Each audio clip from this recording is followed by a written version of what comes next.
Non è un libro dei sogni, ma la puntuale rassegna di obiettivi che Palazzo Piloni vuole centrare entro il 2023. Non da solo, ma con la mia preziosa squadra di consiglieri delegati, sottolinea il presidente Roberto Padrin, che dei propositi per il nuovo anno parla con rinnovato ottimismo, a partire dal riordino delle province. Questo è uno dei progetti che ormai mi pare stia passando al vaglio sia del governo e quindi a breve anche del Parlamento, un ritorno di una revisione della legge Delrio con nuove competenze, nuove funzioni date alle province, quindi anche risorse, e anche il ritorno all'elettività diretta da parte dei cittadini. Un percorso che ha senso soprattutto se si vuole ridare dignità e un ruolo agli enti che con legge del 2014 sono diventati di secondo livello. Poi l'autonomia, un percorso che segue di pari passo quello avviato dalla Regione Veneto con referendum simultaneo il 22 ottobre del 2017.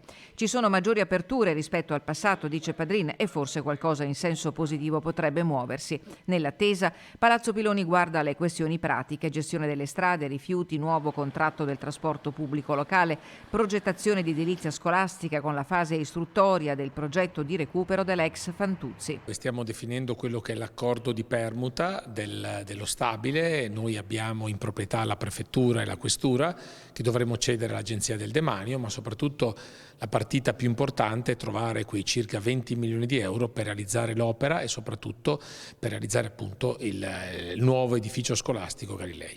Infine la viabilità e le opere olimpiche. Per le prime c'è attesa per la posa del primo mattone per le varianti di Valle, Tai e San Vito, mentre entro l'anno dovrebbe essere appaltata quella di Longarone. Sulle Olimpiadi, in occasione delle prossime giornate di Coppa del Mondo, ci sarà un confronto per definire un piano di promozione. Per la pista da bob, afferma Padrin, siamo al limite, ma i tempi ci sono. Siamo ormai alla fase finale di appalto dell'opera, di chiusura dell'iter autorizzativo, e quindi il 2023 dovrà segnare l'inizio dei lavori per poter realizzare questa pista entro la data del 2025.